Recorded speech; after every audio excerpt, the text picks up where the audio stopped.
my fight fans. So we had some interesting and recent developments regarding Ryan Garcia. Ryan Garcia has split from his trainer Joe Grosson, and now he is in talks with Team Canelo, Canelo Alvarez's trainer Reynoso. And excuse me if I'm saying that last name wrong. So if you guys are followers of Ryan Garcia actually used to train with Team Canelo, and they were with each other for, I want to say, about what, 2 or 3 years, maybe less, give or take, around that time frame. And they actually did really well together. Of course, they stayed undefeated together, but they didn't really fight any tough opposition at that time. But they were getting there. They were getting there slowly but surely. And then I believe Ryan left because I guess it really wasn't working all that well. We already know he went through that kind of depression that he was going through. He had some mental difficulties that was happening, and he needed to take a break from boxing. And I think that's when there was some beef happening between him and Canelo and the team and whatnot. Plus, I think there was also a timing thing going on with the fact that he wasn't getting enough time with the head trainer of Canelo Alvarez.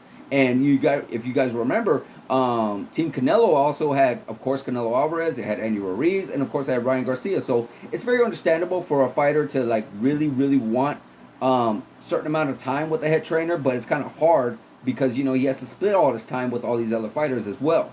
But we also know that it's actually happened before with Virgil Hunter, with Robert Garcia, with Freddie Roach. All these guys had big superstars within their training camp. It wasn't just one; they had multiple fighters in the training camp, and they were able to make it work.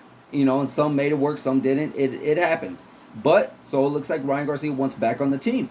And I always thought it was a great fit for him. And of course, he could learn from the greats out there. You could learn from someone like Andy Ruiz, learn someone from Canelo Alvarez. It's always good to want to be by yourself in that gym or be the main star of your own gym. But at the same time, it's always good to have teammates. That's my personal opinion.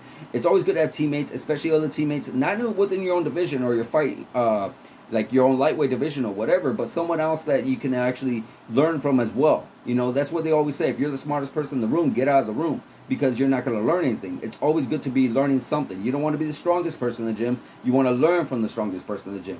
You don't want to be the best fighter in the gym. You want to learn from the best fighter in the gym. So if you are the best and you are the strongest, you're not learning really much anything. So it's very important to always keep learning. Always. So if Ryan does this, I really hope he does because he could really learn a lot and continue to learn a lot from Canelo Alvarez. Because Canelo Alvarez, who's better? He's probably top 3 still pound for pound fighter in the world.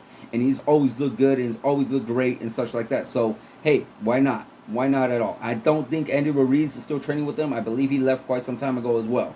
So, but yeah, that's something very interesting. And I also hope that Ryan Garcia is not doing this because we know some fighters, when they lose, they got to look for a reason. And sometimes they think the reason is because they're training partners, or the reason is because they're training team, or the reason is because they're trainer, or because of this, or because of that. It's just sometimes you got to look at yourself like, hey, I lost. Okay, where can I do better? Let me look at that tape or what I did that I could improve on. Was my chin too wide? Was I backing up when I should have circled out? Do I keep my hands low? Do I keep my hands too high? Do I need to work on this? Do I need to work on that? It's just, you do not know unless you lose. You do not know how good you are really unless you lose. That's my personal opinion. I'm not saying go out there and lose, but sometimes to really get to that next level, you gotta lose. Because then, you know what? Maybe all this time, fighters who didn't get to expose you just never quite saw what they could have exposed. Sometimes they're going in there blind and hey, there's a weakness right in front of them, but they just never got to expose it. Well, Gervonta Davis was able to expose Ryan's weakness, and now Ryan could actually make that weakness into a strength and make himself stronger and make himself better and go back and even be much more difficult to beat and much more of a challenge. It's very difficult to stay undefeated forever unless you are obviously 100%, nurture your career and make sure you don't put any chances or take any risks and try to fight good opposition, not great opposition. Good opposition.